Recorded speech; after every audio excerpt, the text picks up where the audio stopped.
এই আহতরা রাস্তায় রক্ত দিয়েছে এবং এই রক্তের উপর দিয়ে আপনি সংসদে যাবেন, তাহলে মনে রাখবেন জাতীয় বেঈমান হিসেবে পরিচিত হবেন।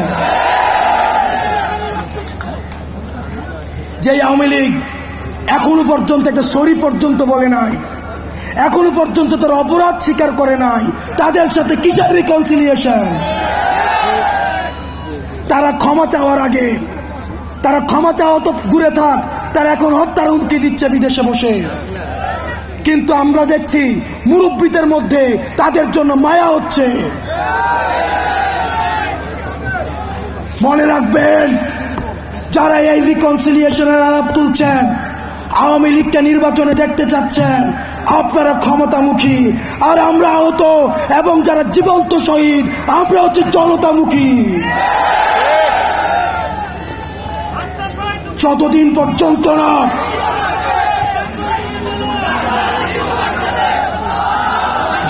পর্যন্ত না আওয়ামী লীগের বিচার নিশ্চিত হবে, ততদিন পর্যন্ত আগে বিচারের প্রশ্ন। আমি মুরব্বীদেরকে বলতে চাই, যারা বিশেষজ্ঞ রাজনীতিবিদ আছেন, যারা রাজনীতি করছেন, আপনারা ক্ষমতায় যাবেন, গণতন্ত্র প্রতিষ্ঠিত হবে, ভোটাধিকার প্রতিষ্ঠিত হবে, এগুলোর জন্য আমরা আন্দোলন করেছি। কিন্তু আওয়ামী লীগের বিচার নিশ্চিতের পূর্বে তাদেরকে যদি আপনারা রাজনীতির ময়দানে ফিরিয়ে আনতে চান, তাহলে এই আহতদের রক্তের উপরে পাড়া দিয়ে আপনারা তাদেরকে বাঁচিয়ে আনতে হবে।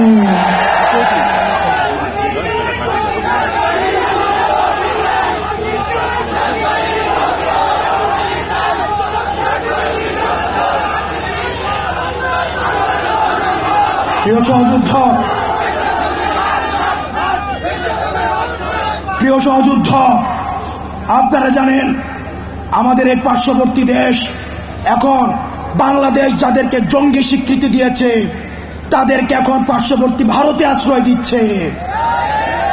এই ভারতের বেতনভুক্ত কর্মচারী শেখ হাসিনা ভারতের প্রেসক্রিপশনে এই গুম, খুন, হত্যাকাণ্ডগুলোকে চালিয়েছে।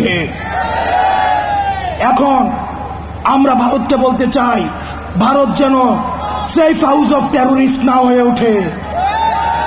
আমরা ভারতের সাথে আর কোন নীল ডাউন ডিপ্লোমেসিতে যেতে চাই না। নত জানুর কোন ডিপ্লোমেসি ভারতের সাথে চলবে না। ভারতের সাথে সম্পর্ক হবে চোখে চোখ রেখে।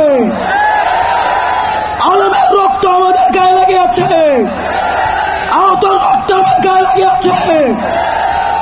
আমার ভাই ইলিয়াস ঘুমিয়েছে, তাদের দুঃখ স্মৃতি আমাদের মনে আছে।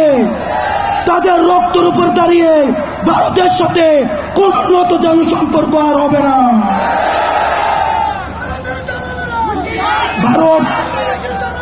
ভারতের সাথে আমাদের সম্পর্ক হবে ন্যায্যতার ভিত্তিতে, আমাদের ঈর্ষার ভিত্তিতে। আমরা বলতে চাই, ভারত জঙ্গিদেরকে এখন আশ্রয় দিচ্ছে, জঙ্গিদেরকে পৃষ্ঠপোষকতা দিচ্ছে এবং গুজরাট কসাই আমার দেশে সাম্প্রদায়িক সম্প্রীতির সেলাসন দিচ্ছে। আমরা গুজরাট কসাইকে বলতে চাই, আমার ভাই আবু আলিফকে দিন দুপুরে রাস্তায় ফেলে জবাই করা হয়েছে। জবাই করার পরেও আমাদের বাংলাদেশে আলেম সমাজ আমরা ধৈর্যের পরিচয় দিয়েছি। এটি হচ্ছে গণ অভ্যুত্থানের শক্তি। আমরা ভারতের কোন ষড়যন্ত্রে আমরা পাড়া দেই নাই। ভারত চেয়েছিল আমাদের যারা বন্ধু হিন্দু ভাই, আমাদের যারা সংখ্যালঘু রয়েছে, তাদের সাথে আমরা সংঘর্ষে জড়াই, কিন্তু আমরা ভারতের কোন ষড়যন্ত্রে আমরা পা দেই নাই। এই বাংলাদেশে সংখ্যালঘু তারাই যারা বাংলাদেশের বিপক্ষে। আমার কোন হিন্দু ভাই সংখ্যালঘু না, আমার কোন বৌদ্ধ ভাই সংখ্যালঘু না, আমার কোন পাহাড়ি ভাই সংখ্যালঘু না। বাংলাদেশের বিপক্ষে যারা, তারাই হচ্ছে সংখ্যালঘু। সুতরাং সর্বশেষ